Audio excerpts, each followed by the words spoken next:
Good morning, my name is Susan Jane, and this morning I'm on the Currumbin Creek and just coming to you. It's beautiful, it's just so tranquil, pretty.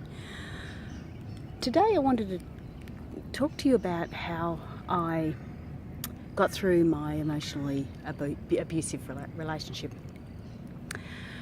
Now, we all handle things in our own way. You know, we all do what we do and how we do it. And there's no necessarily right or wrong, we just need to cope with it as best we can. I was in a relationship for 20 years until I finally left it, and it was physical once, and once is still one time too many, mainly because from there I was very, very fearful of ever overstepping the mark again. So I could never be my true self while in that relationship, in fear of either getting hit or, something else happening. So I learnt very quickly not to say anything and not to do anything. So the rest of the relationship, the rest of that time, that was early in the relationship, the rest of the time it was then became a very emotionally abusive relationship. Psychologically, because of what he would say, that aspect. Physically, because it was already there and what he would do, and also financially I was very, very restricted. But I'm not here today to talk about my relationship, and one of the aspects I always found with any of the situations that I've been through was I didn't want to talk about them until I could maybe help somebody else get through them. And so that was my coping mechanism.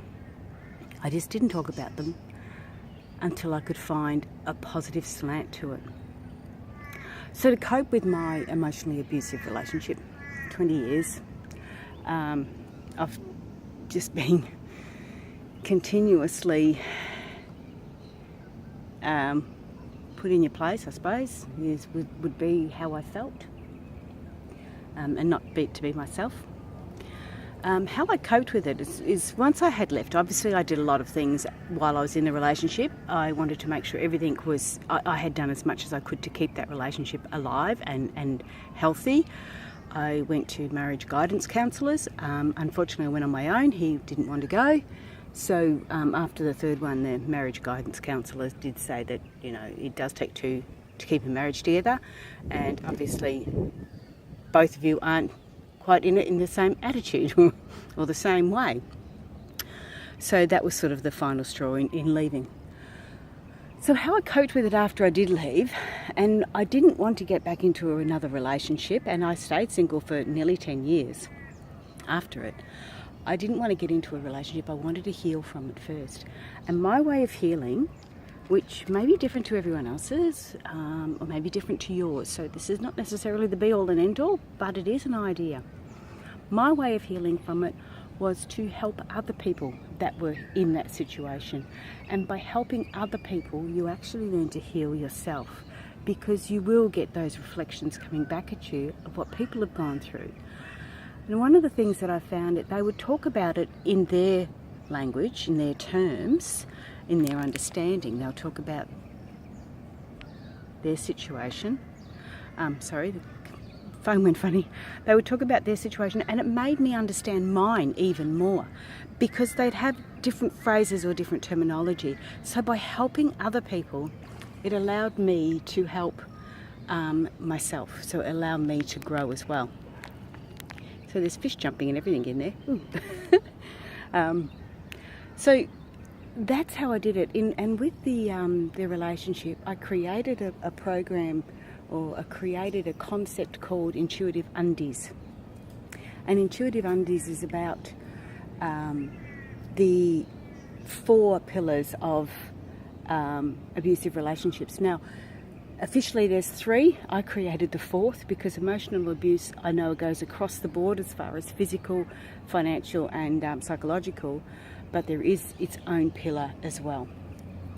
For example, isolation isn't necessarily financial, isn't necessarily physical.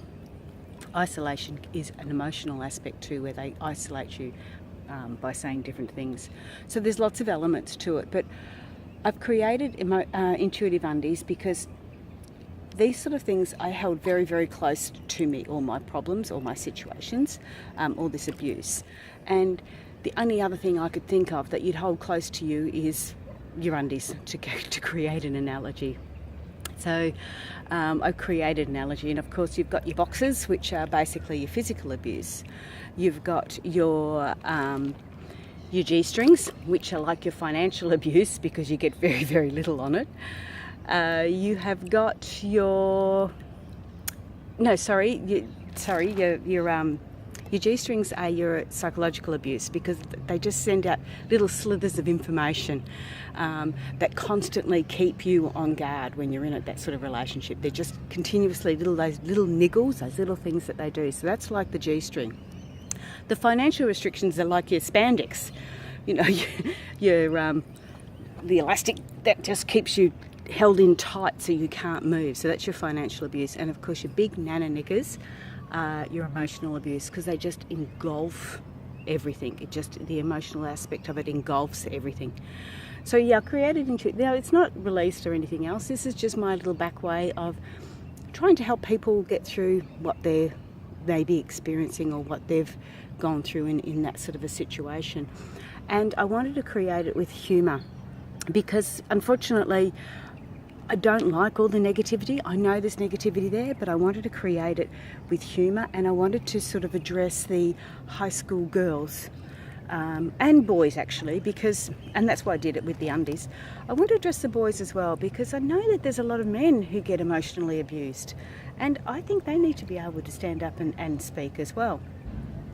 I know women tend to feel it more, but it doesn't mean men aren't. And as the world is changing and society is changing, men are expressing it more. So in creating the undies, it was neutral, and it was an ability to actually go to the high schools and create this program to help them understand it. And I did talk about it to a few, and I had one girl respond to me, and she said, "Oh, I was thinking of you the other day." I went, "Oh, that's nice. I hope it was a good thing." And she goes, "Yeah, somebody was trying to get me to do something." And she said, "All I could think of was you and your undies because they were trying to emotionally manipulate me." So, yes, it worked. There's one of them, one example of it working as I wanted to work. So, over the moon with that. So, yeah, look out for intuitive undies and see what you think. Our whole idea is to have a bit of a laugh, but to get a bit of an understanding from it as well. So that's me for today. That's how I coped with my emotionally abusive relationship, by helping others. And I find that I can cope with a lot of stuff that happens to me by helping others with it, because you do get to see the opposite side to it, another side to it. So I'm saying bye for now. It's a beautiful morning, and I hope you have a fantastic day. All the best. Bye.